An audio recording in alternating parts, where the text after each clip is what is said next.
깊이 있는 대화의 즐거움을 통해서 여러분들의 마음을 힐링시켜드립니다. 김영대 스쿨 오브 뮤직, 저희가 자랑하는 인터뷰 컨텐츠죠. 오늘 굉장히 낯선 장소에 와 있습니다. 딱 보기만 해도 벌써 오늘 새로운 완전 바이브가 느껴지실 텐데, 자, 오늘의 디톡스 초대 손님, 라이브의 횡재, 어린 완자 이수근 씨를 모셨습니다. 예, 오늘 얕고 저열하고 저급한 대화의 어떤 끝을 보여드리겠습니다. 제가 그 평소에 쓰셨던 그 말 그대로 쓴 건데, 어린 완자. 맞아요. 예. 라이브의 횡재, 뭐 하나 더 있었는데 그 기억 안 나는데 그 쑥스러워서 그런 수식어들이 사실 그걸 사실 적극 활용해야 되는데 공연의 쉰 맞아 공연의 쉰 맞아 쉰. 근데 그냥 간지러운 거예요? 아니면은 라이브의 황제 이런 말이 실제로 뭐 그 정도는 내가 아니지 않나? 뭐 혹은 그걸 어떻게 뭐 신이다 이렇게 할 수 있냐? 뭐 이런 거. 그 공연의 신도 사실 제가 만든 건 아니었고 그 당시 제가 늘 사실 스스로 기획하고 연출한 사람이지만 그 당시는 다른 분이 기획하셨어요.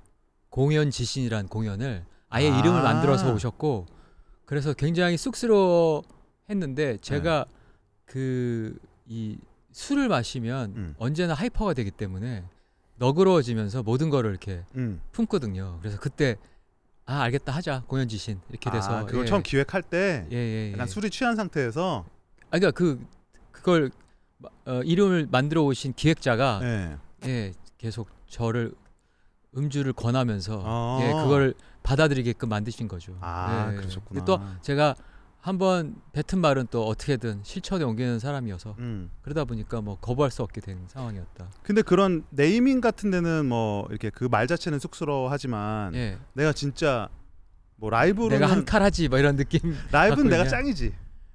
지금은 많이 그런 생각이 없지 않아 있습니다. 사실 근데 그 말을 할 당시는 자신이 없었고, 제가 최근에 가장 많이 생각하는 것 중에 하나가 나를 키운 건 두 가지가 있는데 하나는 입방정.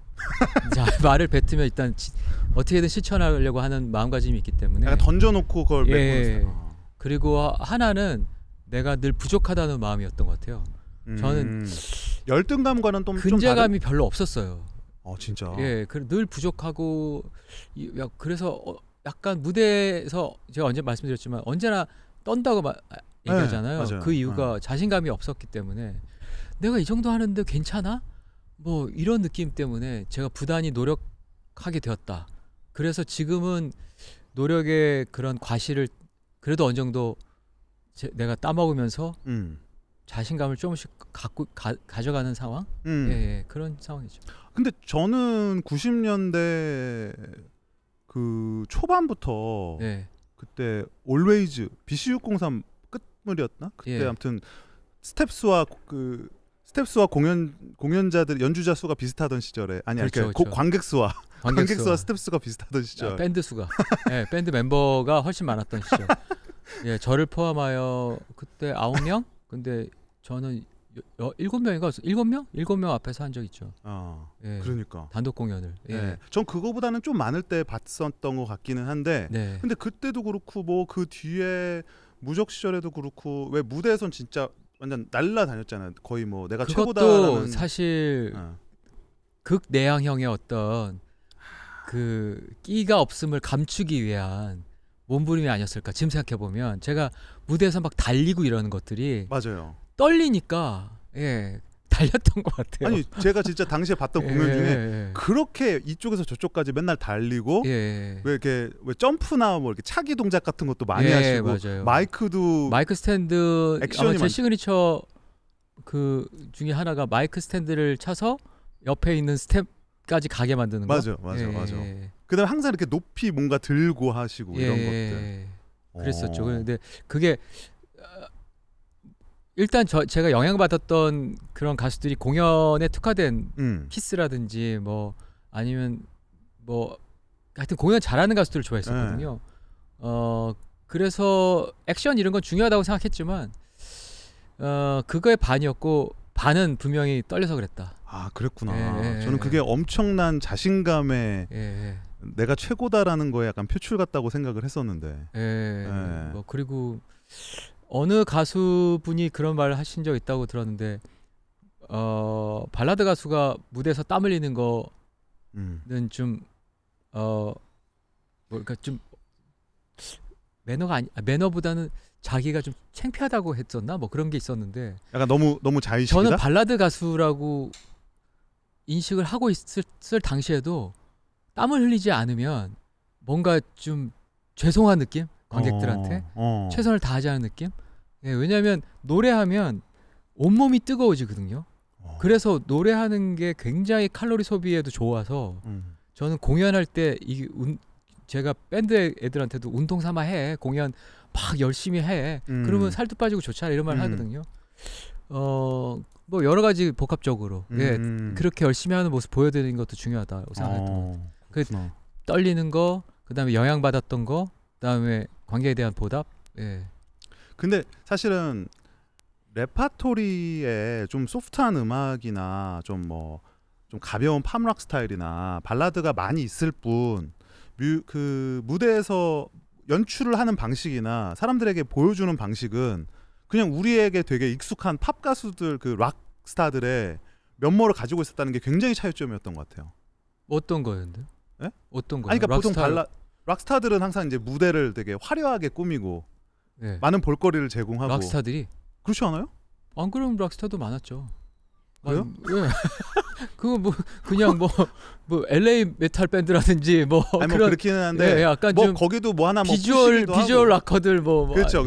뭐 네, 그런 거 아니었을까요? 그러니까 제가 생각하는 그런 막 좀 화려한 밴드 플레이나 뭐 이렇게 비주얼적으로 많이 보여지는 그런 스타들의 모습이 보였던 것 같아요. 왜냐면 당시에 이제 발라드 가수라고 하면 뭐 변진섭, 뭐 신승훈, 이문세 뭐 이런 가수들의 공연에서는 네. 사실 뛰고 달리고 던지고 뭐 이런 게 사실 거의 없었을 때니까. 맞아요. 전 처음부터 그 아마 제가 조그만 소극장 콘서트를 하다가 89년에 앨범 내고 90년에 처음 이제 큰 콘서트를 하게 됐는데 그게 어느 대기업의 행사성 콘서트였어요. 여러 명 옴니버스로 모여 있는 무료 콘서트. 근데 그때부터 저는 무대에서 내려와서 그냥 객석을 다 뛰어다녔던 것 같아요. 계속.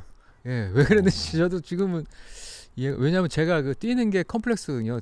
제가 골반이 엄청 많이 휘어 있어서 그 걷는 모습이 굉장히 이상해요. 그래서 어렸을 때부터 가장 큰 컴플렉스였고 그래서 뛰는 모습을 보여주고 싶어 하지 않는데도 이상하게 모르겠어요. 저도 무대를 판타지라고 생각했는지 제가 원래 무대를 판타지라고 관객들에게 보여주고 싶어 하는 건데 저도 아마 거기에 동화돼서 나는 여기서 정상적으로 뛰고 있어라고 생각하는 그런 착각에 빠진 건 아닐까? 근데 그 착각을 즐겼던 건 아니었을까? 예.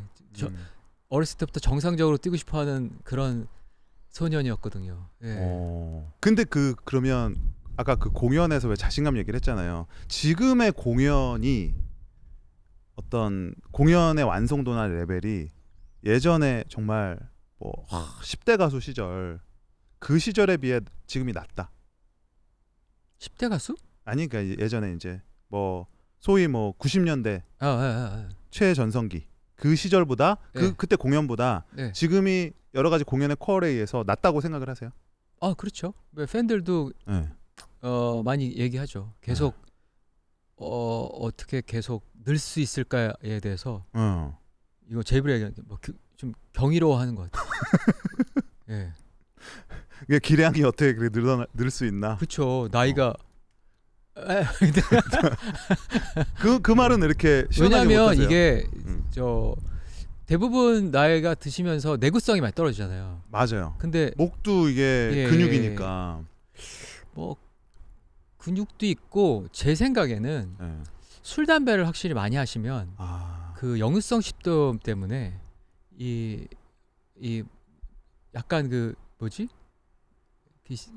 그 위산이 올라와서 애시드가 올라와서 올라와서 약간 그 목 상태를 되게 이렇게 하여튼 뭐 부식시킨다 그러나 그런 느낌이 있거든요. 커피도 안 좋다고 그러더라고요. 전 커피도 안 마시고요. 담배도 안 폈고 술도 이제 최근 몇 년간은 1년에 4번으로 딱 정해놓고 마시기 그러니까 정해놓고 드시더라고.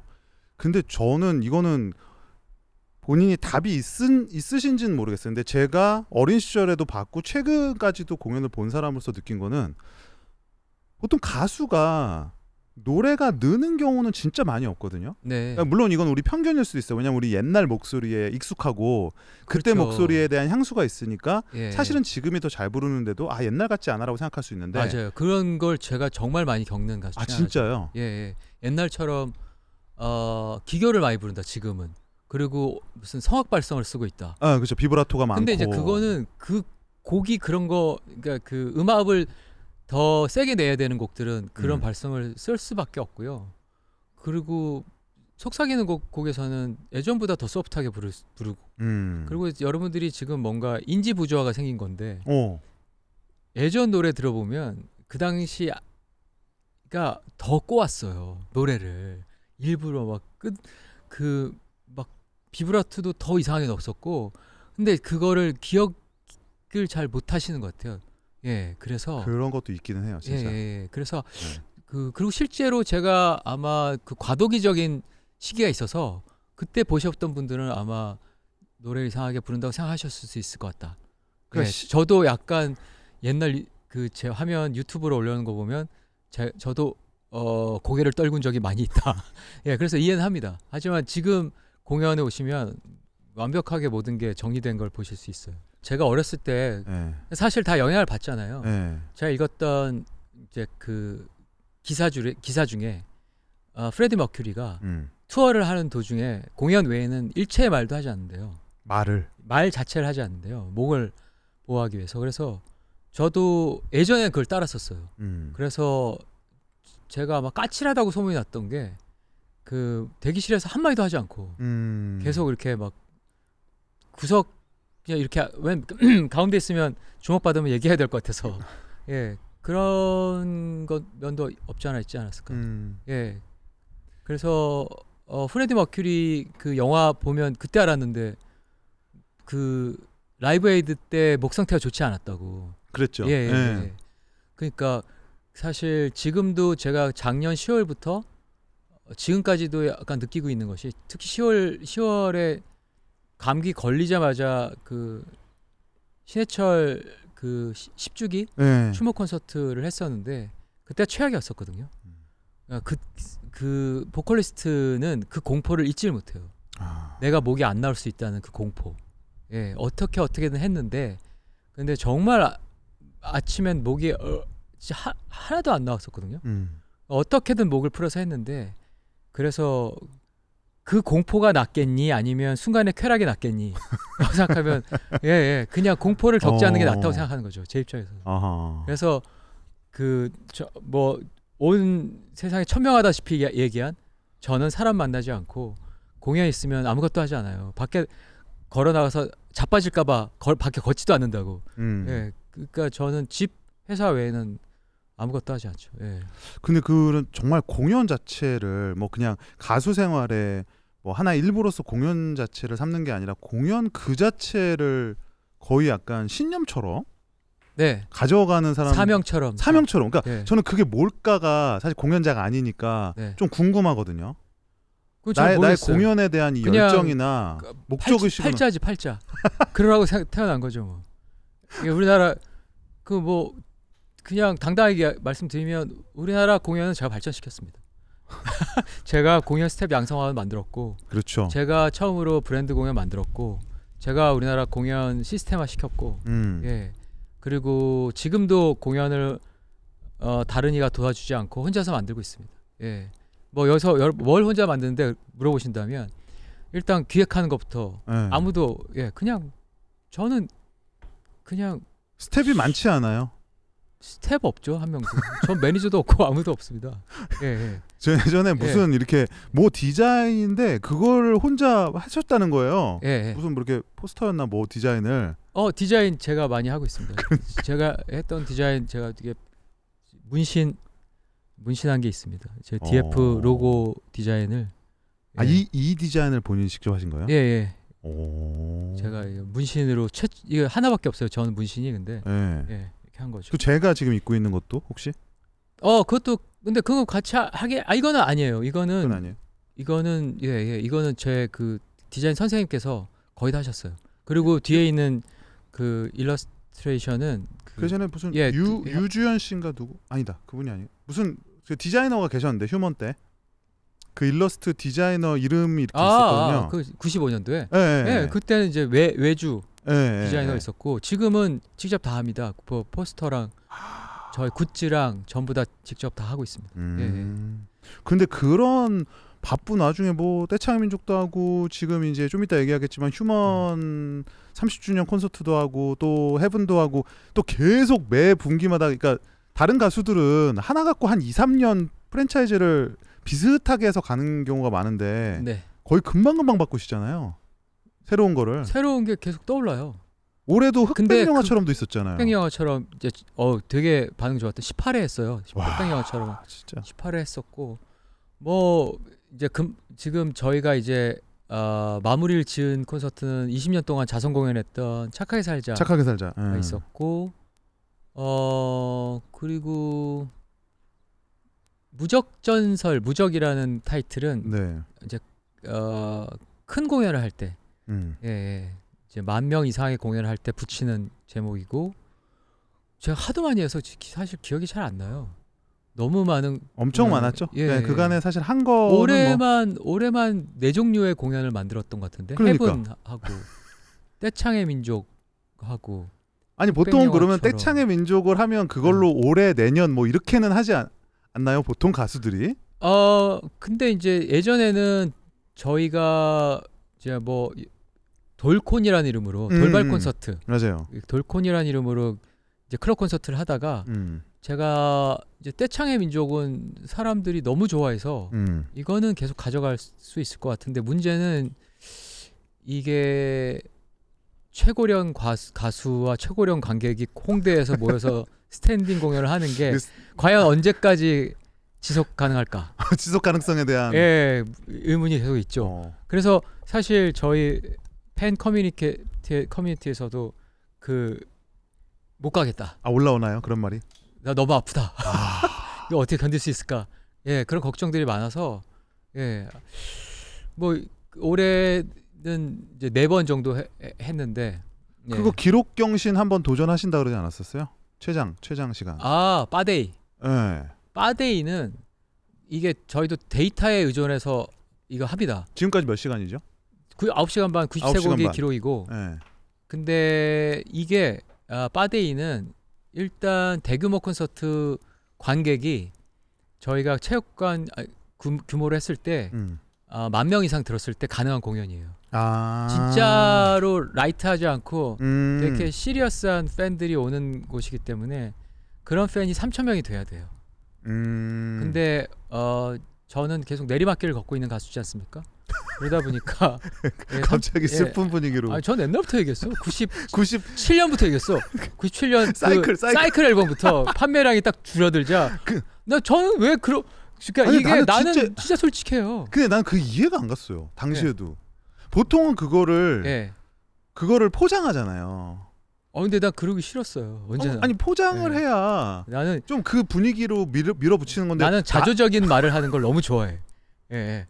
그리고 최악을 상정해놓고 거기서 좀 낫게 되는 삶을 꿈꿔요. 아니 보니까 항상 그게 근데 공연하는 사람이라서 제가 언제나 이게 직업병 같다고 얘기하거든요. 공연할 때는 제가 늘 최악의 상황을 언제나 이렇게 먼저 상정을 해놓고 거기에 걸맞게 이럴 경우에 이렇게 하게끔 만들어 놓거든요. 그래서 아마 그게 버릇이 생긴 것 같아요. 그래서 언제나 나는 먼저 저는 뭐 내리막길 걷고 있어요. 뭐 내리막길 걷고 있어도 뭐 아직도 그래도 체육관 공연하고 매주 공연하는 사람이어서 괜찮긴 한데 누가 보면은 10명 두고 하는 줄 알아 진짜로. 그렇죠. 최근에 사실 스탠딩 공연도 저희 1,800명 오시긴 했거든요. 우리 그 늑수그레 팬들이 1,800명 와서 스탠딩 한다는 게 쉬운 건 아니죠. 예전에 6집 앨범 이후에 6집 앨범 딱 나오고 제가 그때 이제 모 사이트에 리뷰를 썼거든요.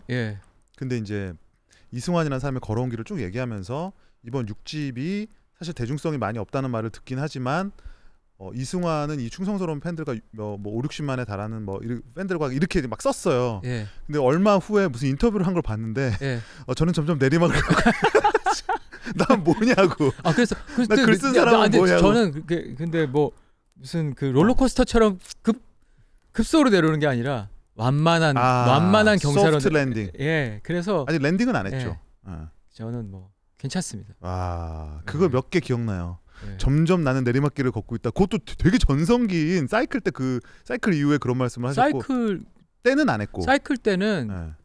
그 자조적일 수밖에 없었던 게 제가 애원 뮤직비디오 귀신을 조작했다고 언론과 방송에서 몰아세웠기 때문에. 와, 그 진짜 가요계 역사책에 나올 일입니다, 진짜. 그해 연예뉴스 베스트 5에 들었을 정도로 이승환 조작.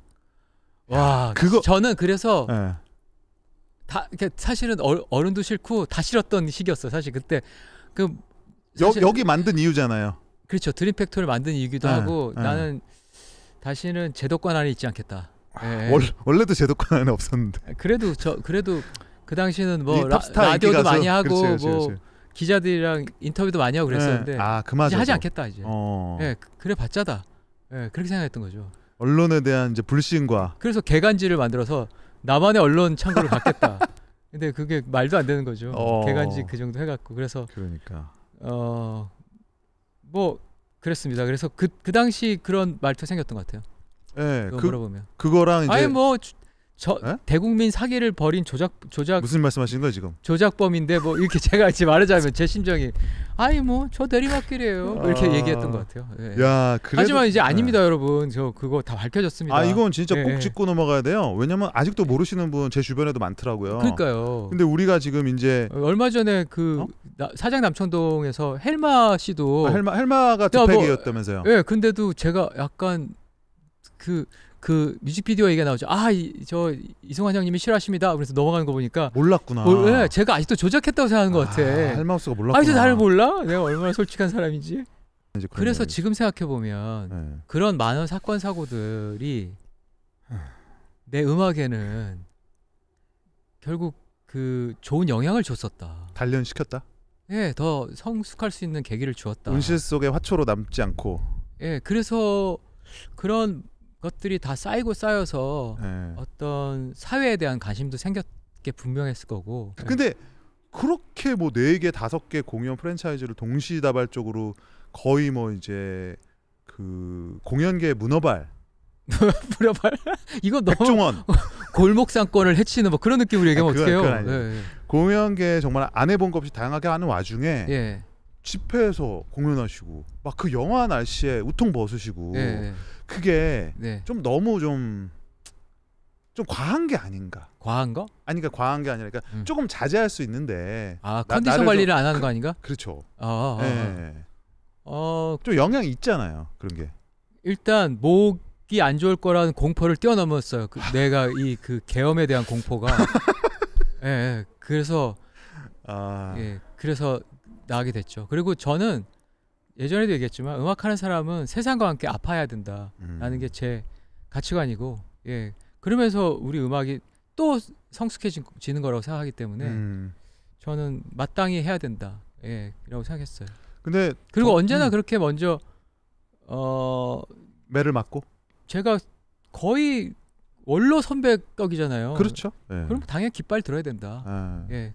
그래서 그 이외에 다른 이제 제가 예전에 박근혜 국정농단 때도 제일 처음 광장에 섰던 가수였고, 네. 그래서 그런 행동이 필요하다 분명히. 예. 근데 현실은 이것은 네. 어떤 성향과 관계 없고 네, 상식과 관련된 문제이기 네. 때문에. 예. 근데 어떻게 보면은 그런 용기를 낼 수 있는 또 기반에는 이승환이라는 사람은 이미 이뤄놓은 것도 되게 많고. 제가요? 많잖아요. 음악적으로, 음악사 쪽으로 막 이렇게 뭐 명반선에도 들어가고 돈도 정말 많이 벌어봤고. 맞아요. 예, 정말 뭐 해외 레코딩에도 몇 억씩 써가면서 진짜 한번 그 플렉스도 한번 해봤고. 네. 그러니까 나는 다 이뤄봤기 때문에 어떻게 보면 그래도 또 나는 늘 또 날 지켜주는 팬들이 있고 좀 이렇게 그나마 또 여유로워서 할 수 있는 게 아닌가라고도 볼 수 있잖아요. 세상에 여유로운 가수가 있을까요? 언제나 네. 쫓기듯 맞아요. 만들고 네. 그런 것 일이 이런 창작하는 일들인데 네. 일단 저는 그렇게 좀 한가로이 볼만한 사안은 아닌 것 같고, 제가 굉장히 아마 전 세계 음악계에서도 좀 특이한 케이스인데, 맞아요. 관계가 아무와도 없다는 거죠. 이 뮤직 비즈니스 진짜 없어. 씬에서 예, 아무도 나를 누를 사람도 없고 나에게 읍수할 사람도 없고 부탁할 수 있는 위치도 없고 만나는 사람도 거의 없고 예. 그리고 내가 마케팅을 하겠다는 의지도 없고 예, 그러니까 분명히 내가 좀 더 무엇이 되기 위해 노력한다면 아마 자제했겠죠. 내가 이걸 함으로써 갖게 되는 불이익이 그렇죠. 더 내가 크다는 걸 분명히 잃을 알기 게 때문에. 많다고 생각하면 예. 하지만 뭐 팬분들께서는 늘 아쉬워하는 부분이지만 홍보할 능력도 없고 의지도 없어요, 사실. 그래서 뭐 굳이 뭐 이런 느낌인 거죠. 근데 제가 팬이라면 사실 공연이나 이런 활동은 너무 활발하게 하니까 그거에는 사실 불만이 없을 것 같고. 네. 다만 우리 오빠가 좀 적을 많이 만드는 거에 대해서 예. 싫은 게 아니라 안타까운 거. 적이라고 표현하기는 좀 그렇고 그냥 팬이 아닌 분들, 예, 그러니까 그냥 내 음악에 관심이 없으신 분들이라고 그렇죠. 표현할 수 있을 것 같은데, 그리고 관심이 없어진 분들도 계실 거고. 근데 저는 음악을 통해서 제 생각과 얘기들을 계속 풀어왔다고 생각하거든요. 그래서 그것에 충분히 공감하시는 분이라면 저의 행동이나 아마 그런 말들을 다 이해하시고, 예, 그렇게 그리고 맞아요. 그게 이해하지 못하는 분들이 굳이 내 공연에 오실 리가 없고 오셔서도 안 되고 굳이 내 음악을 안 들으셔도 되고 내 생각을 이해 못하는데 그걸 억지로 들으시는 게 맞을까요? 과연? 예. 그러니까 요즘 같이 이제는 예전에 우리가 차트에 연연하던 시기가 아니잖아요. 이제는 그렇죠. 자기의 취향에 따라 취향의 시대로 바뀌었죠. 예, 바뀌었으니까 이제는 그냥 나를 좋아해 주는 사람이 더 중요한 거죠. 그렇죠. 예, 모두의 가수가 될 수는 없다. 불특정 다수에게 애매한 느낌으로 홍보하는 시대가 이제 지났고, 예. 나를 정말 좋아하고 이해할 수 있는 사람만 같이 가기도 바쁜 그런 시대가 됐죠. 그래서 그분들 배제하는 건 아니고 배제하는 거 아닙니다. 아니고 그냥 배제는. 그분들이 그냥 나랑 안 맞아. 그러면 당연히 안 듣는 게 맞다는 말씀 드리는 거예요. 예. 그러니까 그 안에는 그래서 아마 팬들이 아마 그런 거에 대해서 걱정한다고 생각하시잖아요. 팬들은 경쟁자가 줄어들면 더 좋아합니다. 티켓팅이 쉬워지고 네, 더 좋아합니다. 현실적으로는 그렇겠네. 네. 아니 이제 저는 그냥 막연하게 그렇게 생각했거든. 이게 음악적인 장르에 대한 비호가 아니라 이 사람의 어떤 소신이나 사회적인 발언 때문에 이승환이라는 사람을 내가 좀 이렇게 경원시한다? 네. 이러면 내가 이승환 팬인 입장에서는 좀 아쉬울 것 같거든. 그런 거죠. 예. 뭐 우리 오빠가 더 사람들이 다 환호해주는 그런 사람이었으면 좋겠다라는 되게 좋은데 왜 몰라주지? 막 이런 마음. 뭐 촛불 무대 쓰셨던 분이라면 이렇게 되는 이미지가 좀 아쉽다. 네. 근데 이미 한두 해가 아니기 때문에 이런 아마 제가 이렇게 사회적인 발언을 하게 대한 여러 가지 요인 중에 하나는 우리나라가 선진국이 되었기 때문에도 있다고 생각해요. 그렇죠. 예. 그런 사람들이 이런 걸 이해해 줄 수 있는 그런 발판이 마련돼 있는 민도가 높아졌고, 예. 그래서 우리가 선진국에 활동하는 가수들 보면 다 자기 의견을 피력해도 아무 문제 없는 사실은. 네. 그래서 아마 지금도 분명 과도기고 몇 년 이내로 저는 이게 뭐 사람들한테 굉장히 자연스럽게 받아들여질 수 있다고 생각 들고요.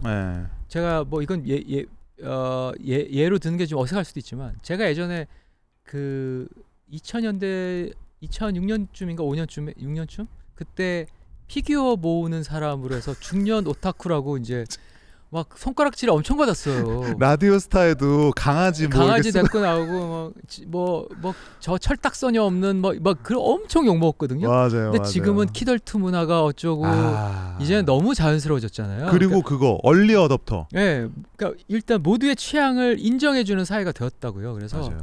이제는 성향을 인정해주는 사회가 또 되길 바란다. 되게 앞서갔다. 그러고 보니까 취존 이런 거의 문화, 얼리 어댑터 문화. 수집 문화 그리고 그런 거에 대해서 제가 뭔가 두려움 같은 게 없잖아요. 사람들이 그렇죠. 욕하고 뭐 손가락질한다고 해서 내가 맞다고 생각하면 저는 가는 스타일이어서 제가 요즘도 저 알고리즘에 그 강아지 쓰고 나온 그거가 강아지? 라디오스타 강아지 옷 입고 예, 그게 아직도 알고리즘에 가끔 떠요. 예. 그 진짜 와, 저 때는 왜 저걸 입고 나왔지 막 그. 예. 뭔가 중년 오타쿠라고 처음에 불리니까 처음에는 발끈했으나 와, 그때는 그 이미지를 더 강화하고 싶었 오기로 더 강하고 싶었던 마음이었죠. 진짜 충격이었습니다. 아까 우리 잠깐 얘기를 했는데 진짜 휴먼이 30주년이 됐어요. 근데 뭐 모든 앨범이 사실 지나고 나면 30주년이 되죠. 그러니까 사실은 이제 앨범이 30주년 됐다는 거가 저 개인적으로는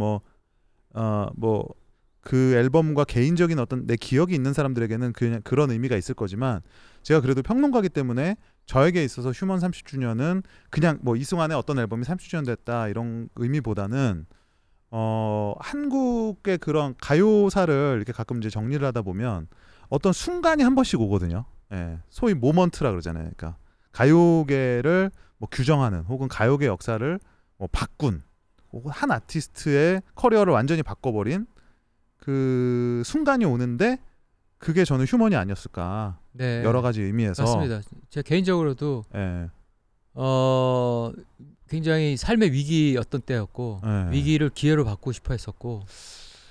근데 이제 그 당시에도 완전히 그 어떤 의도라 그럴까 좀 파악하기 어려웠던 것은 분명히 이승환은 3집까지도 완벽히 성공이었고, 그러니까 이제 방금 이제 위기라는 건 이제 다른 의미겠지만, 네.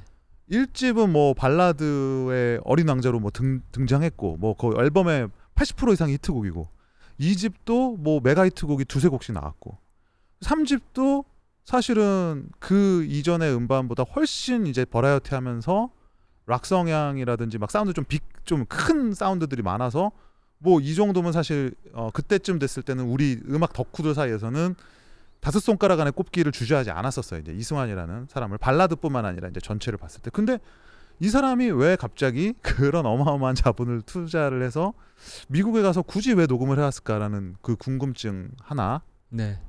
그리고 이 음반을 통해서 뭘 보여주려고 했었을까 하는 거. 물론 이제 우리는 들어서는 알고 있지만 본인이 생각했을 때는 뭐 그런 좀 궁금증들이 있었어요. 근데 그 당시로 한번 돌아가 보실 수 있을까요? 네. 그러니까 마이 스토리가 끝나고 마이 스토리가 끝나고 4개가 대박이 났지만 덩크슛이 이제 또 터졌고, 그리고 중간에 더 클래식의 마법의 성을 제작했어요. 94년도에. 그게 유일한 넘버원 곡. 아니요. 그 노래도 1위를 하진 못했어요. 그것도 1위를 못했다. 예, 맞아요. 공중파에서 1위 못했어요. 와. 저에게 1위가 여러 곡일 것 같은데. 1위 공중파 1위고 제가 제작했던 아니건 없습니다. 진짜요? 없습니다. 아무것도 어떻게 네. 사랑이 그려도 뭐 나중에도 없었고. 김현정 씨한테 작곡에서 줬던 너 정말 이런 곡이 1등했던 적이 있지만 맞아. 제가 제작하거나 제가 부른 노래 중엔 1등이 없었어요. 이야, 네. 그랬는데 더 클래식이 어쨌든 그 사이에 또 터졌고, 네. 그 와중이었죠. 근데 이제 이제 다음 앨범을 준비하는 그 와중이었던 거예요? 아니면 애초에 다음 앨범은 나는 이렇게 가야지라는 게 딱 그림에 서 있었어요? 내가 해외 레코드. 아니요. 즉흥적이었던 것 같아요. 진짜로. 예. 이게 분명히 그 성공에 안주하지 않아야 되고 다른 역시 모먼트가 필요하다고 생각했죠.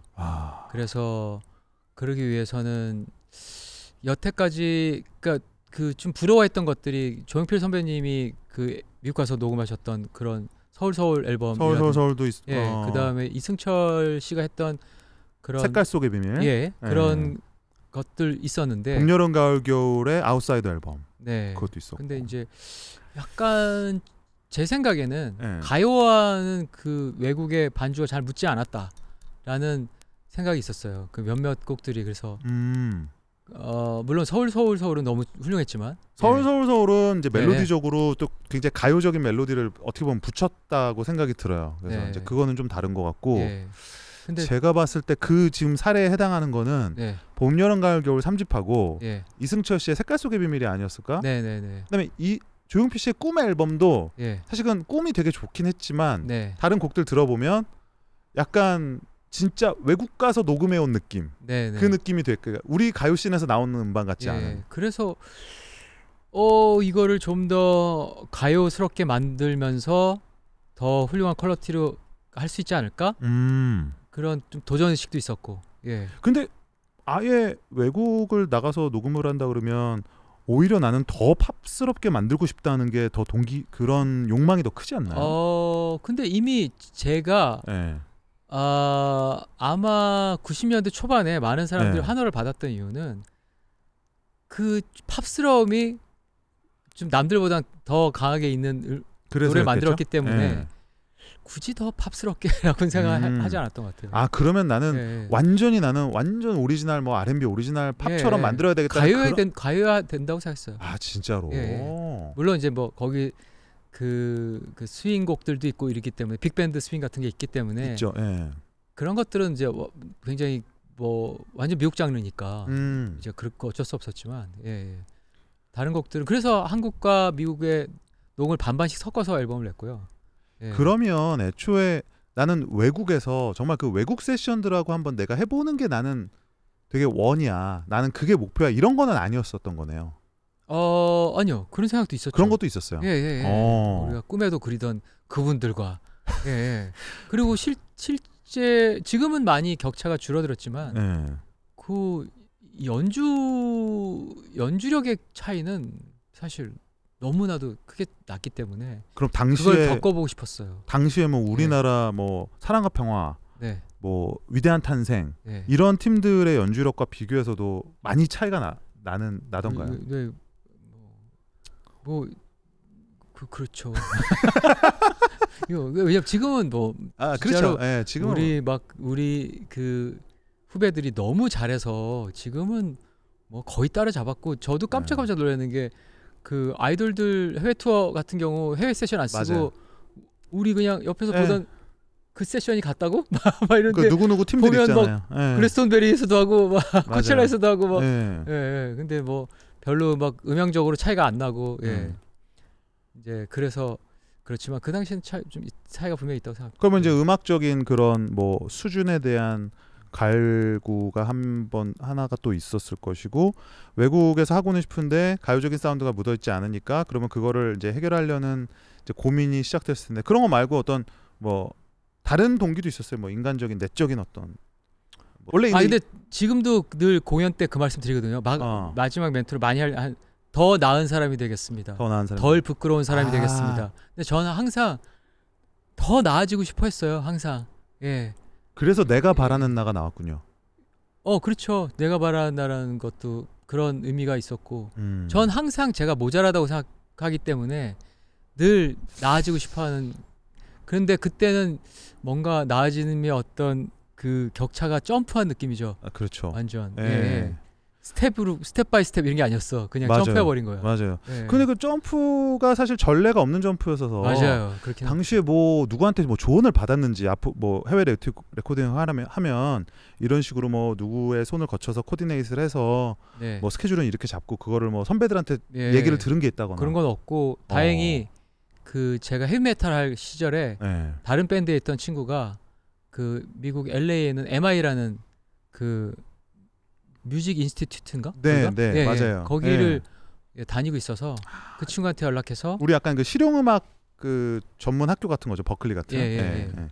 그래서 그 친구 도움을 좀 받았죠. 그러면 그분이 어떤 구체적으로 이제 어떻게 그 친구는 넌 프로세스가 너무 막연했을 텐데. 그 악기점에 같이 갔는데 영어를 못 하는 거예요. 그 뮤지션이 걔는 학교에서 공부를 하는 애가 영어를 못해서 걔가 너 영어 못해. 근데 걔가 그날 울었어요. 나 영어 못해. 그래서 저기 영어 잘하시는 교포분이 많이 도와주셨어요. 이제 그 친구가 아는. 그러면 예를 들면 그러면 뭐 내가 외국 가면 나는 이 스튜디오에서 이런 뮤지션과 이런 라인업으로 작업을 하고 싶다는 거를 한국에서 그냥 거의 독학으로 내가 그죠. 나는 드럼은 존 로빈슨. 최근에는 그 사이트 뭐죠? 올댓뮤직? 올뮤직. 올뮤직 사이트 보면 모든 세션들과 모든 편곡자들의 크레딧이 쫙 있는데 그래서 고를 수 있고 막 메일 보낼 수 있고 그런데 그 당시엔 그런 게 없었기 때문에 제일 중요한 건 프로듀서를 구하는 거였고 프로듀서가 알아서 세션을 섭외하고 그런 것들이 중요하다고 생각했어요. 그래서 프로듀서를 몇 명 소개를 받았고 그 중에 가장 그 가요를 그런 감성을 정서를 낼 수 있는 필요성을 고려 노력했죠. 그게 데이비 캠벨인데. 네. 그러면 그 근거는 뭐였어요? 근거는 그가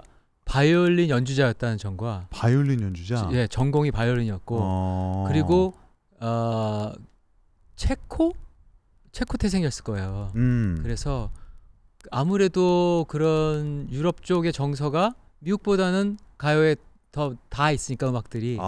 그래서 그걸 그리고 하셨던 작업이 그 당시는 맷 미들러의 더 로즈라든지 우리가 들어도 가요와 별반 다르지 않은 그런 곡들을 하셨기 때문에 예.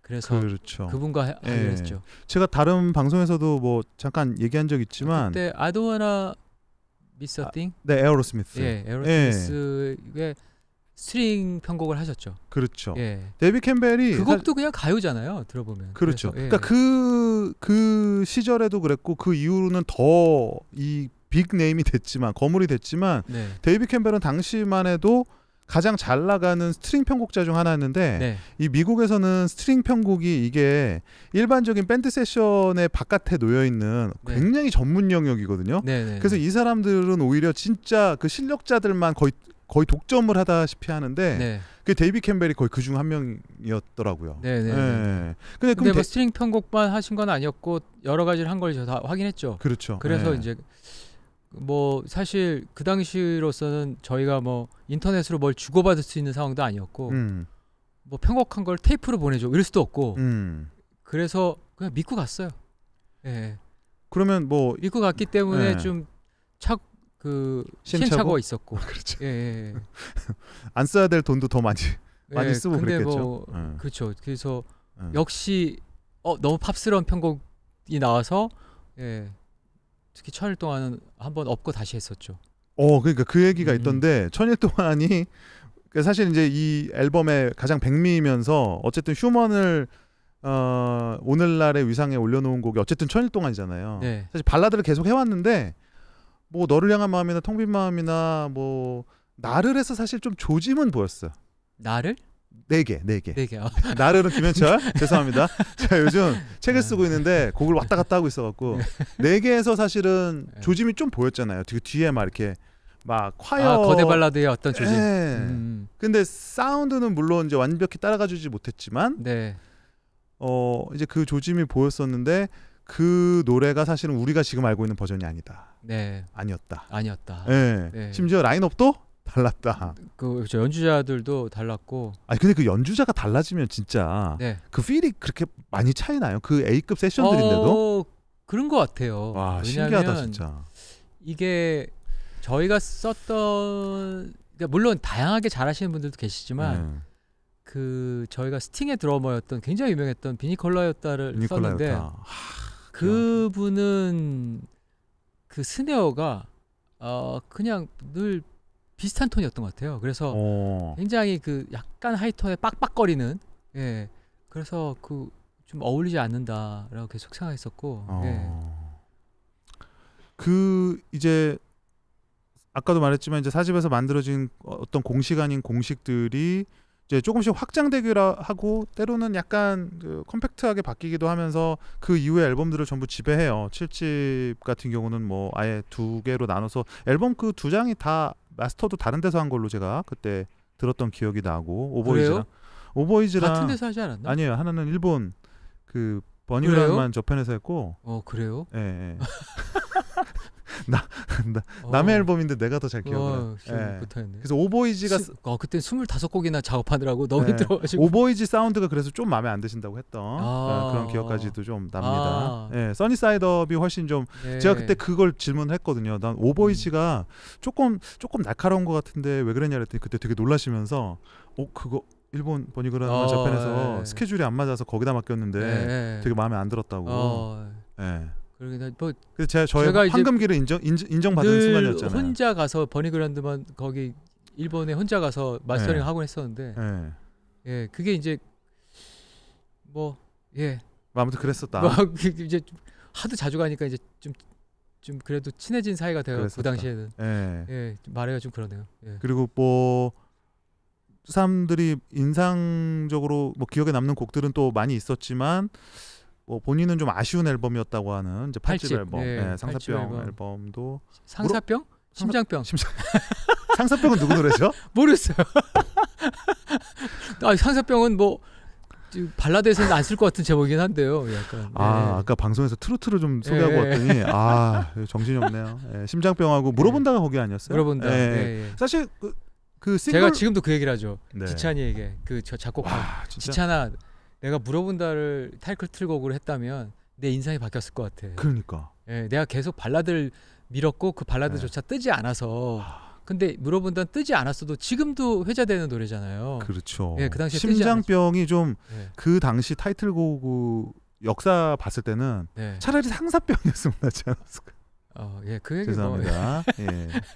그래서 이 양반을 계속 방송이 끊기는 거야. 유익하지 않았네요. 방송 늘어나고 있어요. 왜 그러세요? 그랬고 그리고 저는 개인적으로 이승환스러움의 컴백이라고 생각했던 게 그래도 판타스틱이었어요. 그렇죠. 사운드도 제가 그 힘든 일이 있을 때마다 팬들은 기대를 합니다. 그래서 이제 정말 예외가 없더라고요. 그래서 어떻게 사랑이 그래요가 이제 2006년에 나왔지만 2014년 히든싱어 덕택에 그게 이제 알려지게 됐죠. 그래서 여러분들 그때까지만 해도 제가 막 그 인터넷에 그때 당시만 해도 되게 민감했거든요. 그런 글들에 이승환은 멜로디 감각이 떨어진 것 같다. 좋은 곡이 다시는 안 나온다. 근데 이제 어떻게 사랑이 그래요가 히트되면서 그런 얘기가 좀 들어가긴 했어요. 근데 사실 계속 좋은 곡을 만들었다고 스스로 생각하지만 알려지지 않으니까 이제 뭐랄까 이제 예전에 획득해 놓은 어떤 포인트를 내가 다 썼다. 쿠폰을 제가 이제 90년대 가졌던 쿠폰을 이제 다 쓰면서 저에 대한 관심이 없어지면서 어떤 곡을 내도 듣지 않았다. 근데 어떻게 사랑이 그래요도 사실 그 당시에는 안 됐죠. 8년 후에 뜬 거니까요. 제가 그 앨범을 듣고 이제 드디어 천일 동안의 그림자를 떨쳐버릴 수 있는 곡이 나왔다라고 생각을 했고 리뷰도 제가 그렇게 썼으나 그래요? 그럼요. 근데 실제로는 안 되는 걸 보고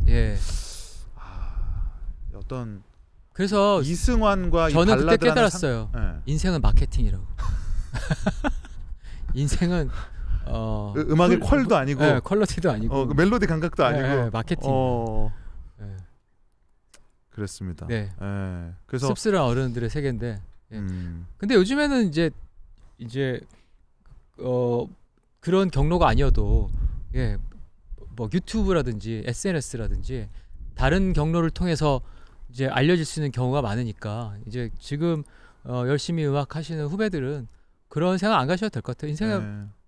인생은 누구에게나 좀 그래도 기회가 찾아올 수 있는 뭐 그런 세계다.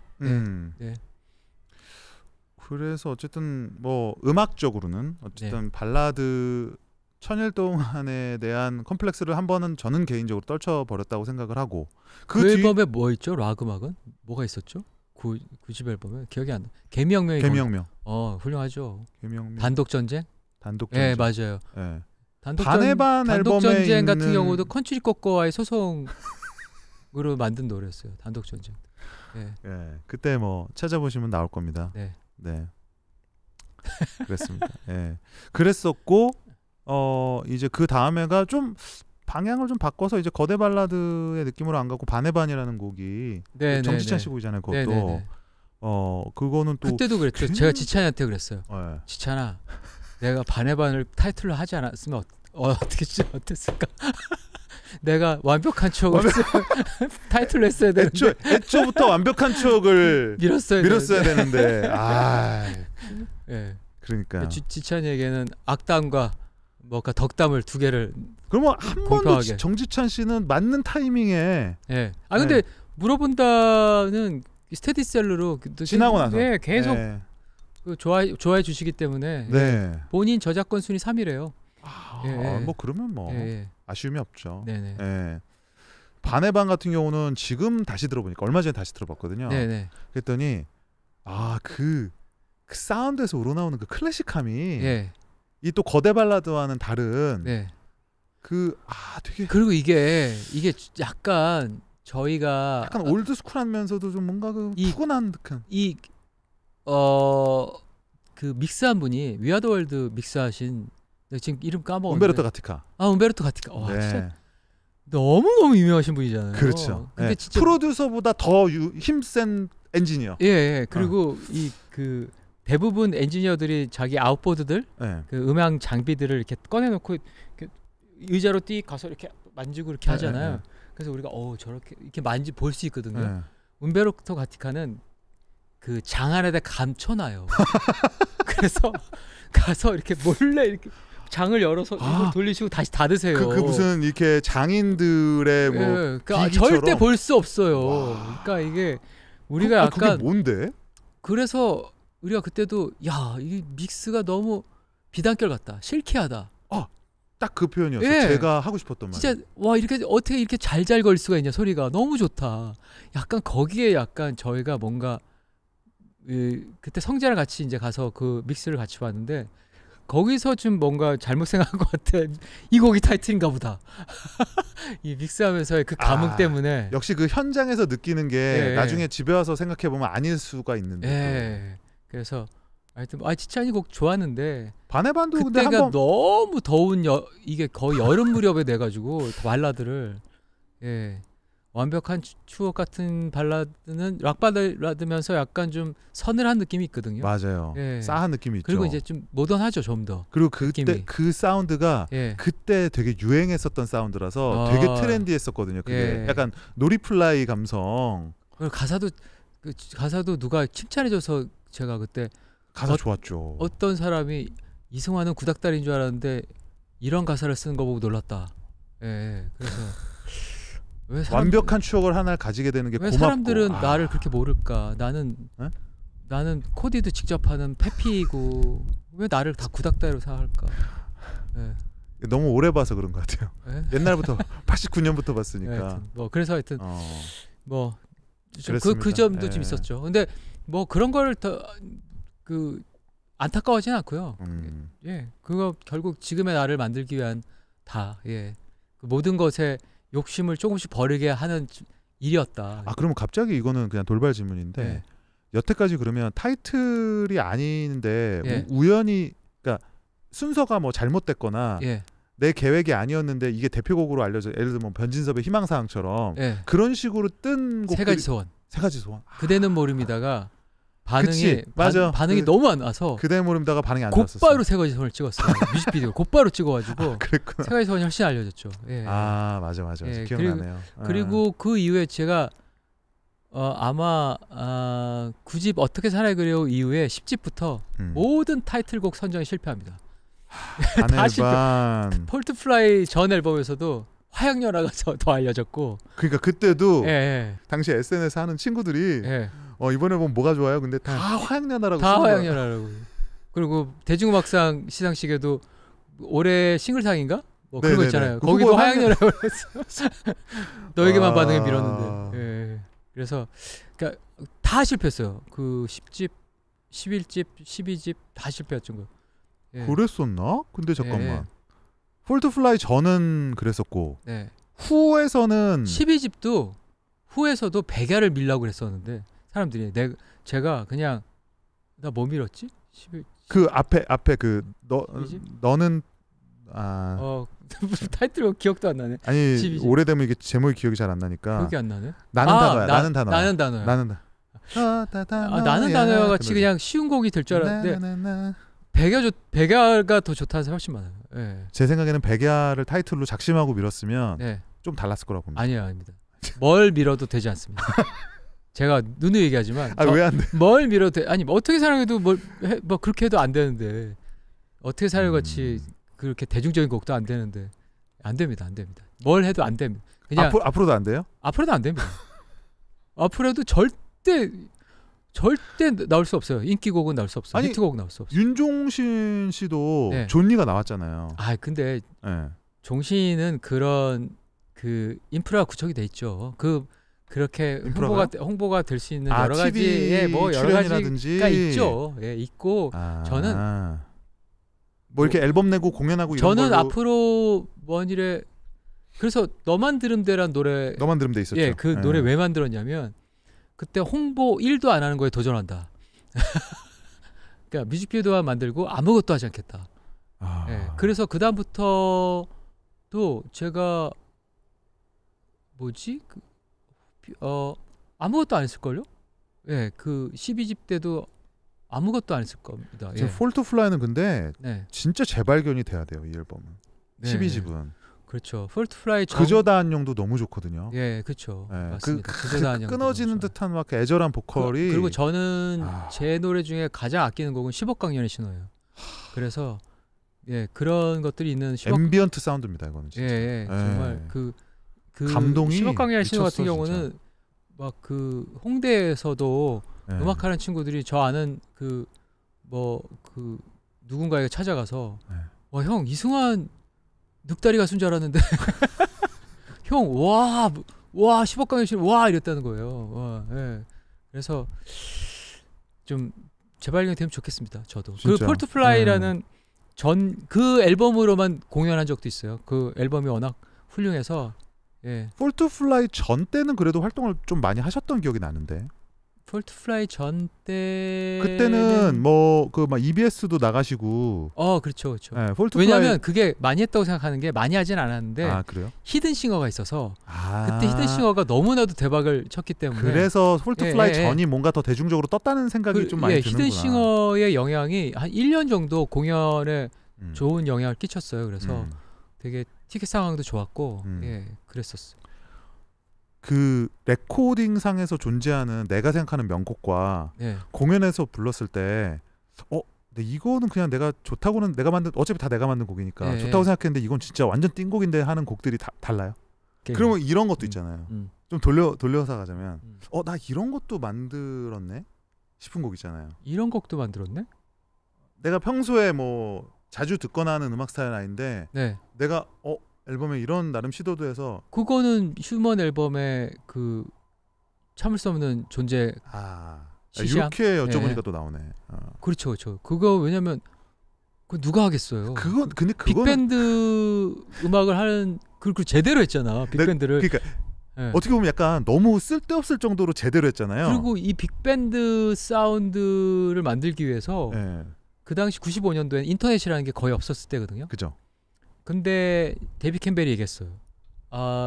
이 빅밴드 사운드는 챔버, 그러니까 우리가 얘기하기에 에코, 뭐 리버브 이런 사운드가 좋은 곳이 따로 있는데 거기에다가 우리 음원을 보낸대요. 보내서 그 방이 있는데 방에서 튼 다음에 그 잔향을 녹음해서 다시 갖고 와서 넣는 방법이 있대. 그래서 그거를 그때도 전화선으로 했어요. 갈 수가 없어서. 왔다 갔다 시간 너무 오래 걸리니까 그 전화선 쓰는 게 너무 비싼 거예요. 인터넷이 그러니까 진짜 초기 시절이었던 거예요. 95년도면 우리 그거 쓸 때인가요? 그 전화 모뎀. 네, 그럼요. 95년대? 그럼 96년 7년에도 썼어요, 모뎀은. 그래요? 98년에도. 그러니까 아마 그거에 빠른 선을 썼던 것 같아요. 우리가 그 무슨 얘기를 했었는데 무슨 선이 있다고. 그래서 그거로 그 잔향만 받는 거에 한 뭐 $300인가 400달러 주고 잔향만 받고 근데 와이어 하는 게 더 비쌌던 그 기억이 나네요. 근데 늘 보면 이승환이라는 뮤지션은 분명히 객관적으로 히트곡도 많고 이러는 것도 많고 남들이 안 한 거를 사실은 뭐 여기서 다 말할 수는 없지만 뭐 가사적인 측면에서도 그렇고 뭐 했죠 뭐 이런 말도 제일 먼저 썼고 뭐 하오체도 뭐 그 우리 김광진의 편지로 유명한 그 하오체 있잖아요. 뭐 했소 뭐 이런 것도 제일 먼저 또 했고 뭐 너무 많은데 그 많은 거를 이뤄낸 거에 비하면 뭔가 늘 항상 이미지는 태물. 아니 태물이 아니라 그만큼을 평단이든 뭔가 평가하는 사람 입장에서 좀 덜 알아준다. 맞아요. 그거는 웬 것 같아요. 뭐 그 정도 사람이었으니까. 그 정도 사람이었고, 그랬으니까. 그래서 저는 사실 그 빠심이나 덕심을 잘 이해를 못하지만, 제가 누굴 막 좋아한 적은 없어요. 근데 그렇다 그러시더라고요. 근데 그냥 그래도 이 사람 너무 무대 멋있고 옷 잘 입고 그래서 그리고 음악도 좀 그래도 앞서갔던 데이빗 보이 뭐 그런 사람 좋아했거든요. 근데 데이빗 보이 그 다큐를 봤는데 그 사람이 그렇게 마케팅에 능했던 사람이래요.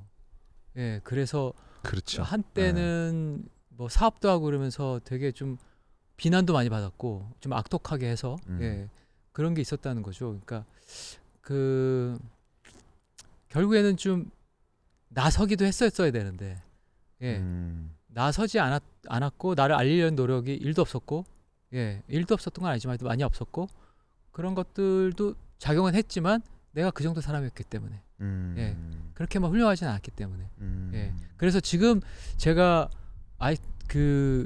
계속 막 몸을 관리를 하고 막 좀 더 막 그 공연도 더 막 열심히 만들고 이러는 이유 중에 하나는 이제부터라도 좀 인정받기 위해서 이런 인정 욕구가 좀 없지 않아 있습니다.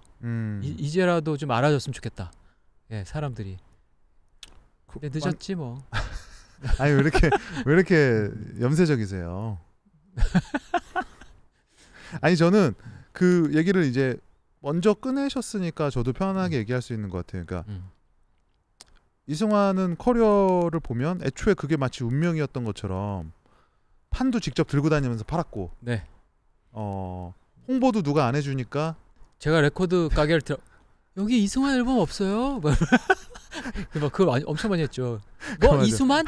이수만 앨범 있는데 왜 그래? 그러니까. 그런데 이승환이요. 그러니까 예. 그런 식으로 그리고 뭐 뭔가 억울한 소문이 나도 누가 하나 구명해줄 사람이 없었고 음악적인 평가도 사실 그 한대음 올해 음악인 받은 게 폴트 플라이 때니까 뭐 사실 한참 지나서 받았잖아요. 그 당시 수상 소감에도 이제야 왔다 막 그런 말 하셨던 기억이 나고. 그리고 사실은 그게 음반으로만 받은 건 아니고 전체적인 사회적인 분위기상 또 맞아요. 활동 제가 그런 것도 있었던 것 같아요. 네. 그러니까 뭐 그런 것도 좀 그래서 왠지 늦은 느낌이고 온전히 음악으로만 공연으로만 평가받고 싶은 생각이 있죠. 계속 있다는 거죠. 그래서 사실 이제 음악은 저에게 경제 활동은 아니고 하게 된다면 취미 활동인데 음반을 내거나 이런 맞아요. 거는 완벽하게 이제 손해를 보는 일이고 한때 폴트플라이 앨범 내고 그 너무 적자에 시달려서 다른 회사로 이적을 했을 정도로 드림 팩토리를 버리고 그런 정도로 저 트라우마가 있기 때문에 새 앨범을 내는 게 그리고 제가 워낙 그런 진짜 블록버스터 스타일로 앨범을 만드는 사람이기 때문에 여러분들은 그냥 대충 이게 안 돼요. 그래서 그러니까 그런 질문을 하면 어떻게 대답하실 수 있을 것 같아요. 그냥 이제 몇 억씩 쓰지 말고 그냥 소박한 소박한 진짜 MTV 오렌지 카운트 렉스 오렌지 까먹었어. 렉스 오렌지 카운트인가? 네네네. 요즘 즐겨 들으신다. 그 친구 음악은 진짜 소박하거든요. 그러니까 뭐 그런 말도 안 되게 근데 그러면 그 친구 음악이 좋긴 하지만 그럼에도 불구하고 내 걸 해야 되니까. 나는 원래 그런 걸 했던 사람이니까. 스케일이 크고 그리고 그 밀도가 높은 그런 사운드를 만들어내는 걸 원칙으로 했던 사람이니까 계속 그렇게 해야 된다. 그리고 하게 된다면 아직까지도 사실 그 미국의 그 탑 A급 그 세션들의 연주력을 따라가지 못하기 때문에 그분들 써야 된다. 그러면 이제 자연스럽게 드는 질문이 이제 공연으로는 계속 어쨌든 증명을 하고 계시니까 완벽하게 그러면 휴먼은 콘서트는 트랙도 순서도 잃지 않아요? 아니요. 그건 아니죠. 구성은 지금 다 끝나셨나요? 구성은 일단 휴먼 앨범 곡이 그 공연 2시간을 채울 만한 길이는 아니기 때문에 다른 곡도 다른 들어가는군요. 히트곡들과 함께 그래서 저희 스트링 팀 오랜만에 이제 합류하고 그다음에 코러스도 원래 저희는 안 쓰는데 최근에 그냥 밴드로만 활동을 하고 있었는데 코러스 그다음에 브라스 팀도 들어와서 그 쇼보다는 이제 음악적인 것, 음향적인 것 위주로 그렇게. 갑자기 생각난다. 그 시절에 코러스 하셨던 원현정 씨, 김효수 씨 이런 분들 요즘도 하시나? 일단 원현정은 합류하죠. 저희. 진짜로요? 계속 하고 있었어요. 그랬구나. 그랬구나. 맞아요. 좀 기대가 됩니다.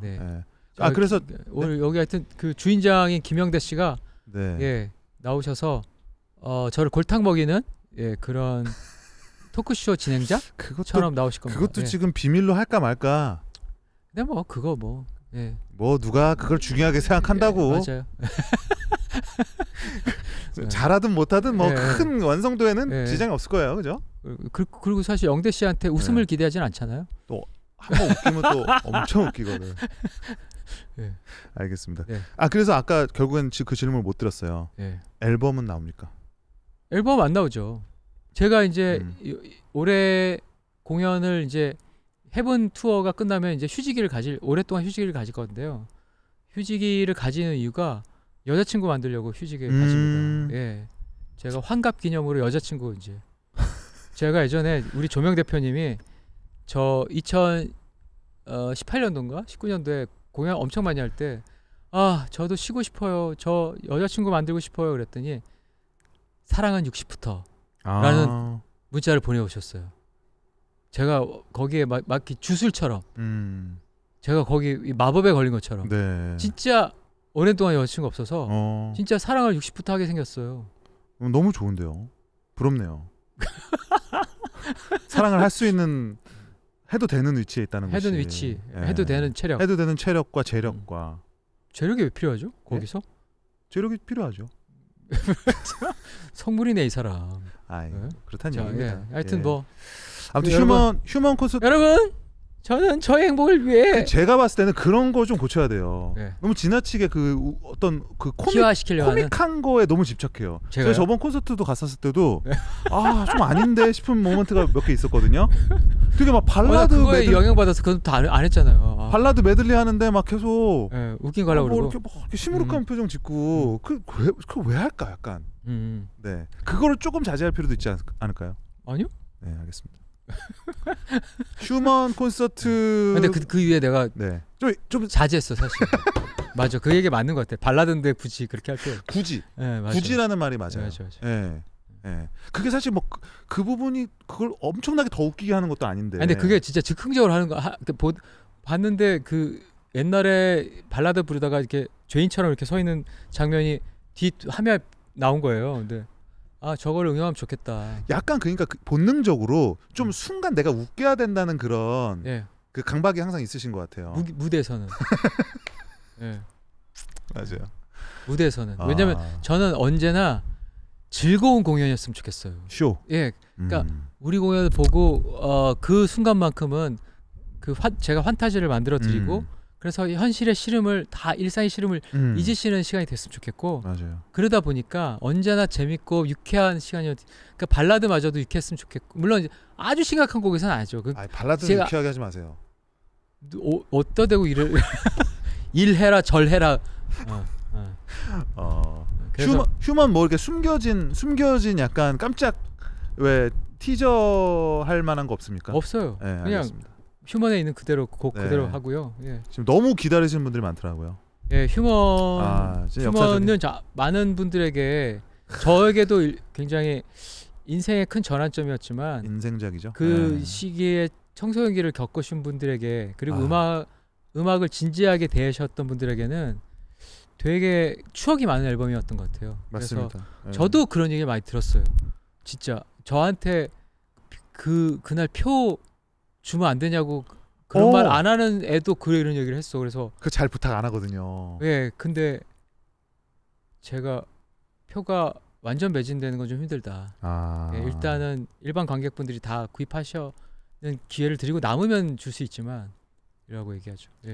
지금 이 방송이 나갈 때쯤 되면 아마 그 다음 주일 것 같아요. 6월 21일에 부산에서 있고요.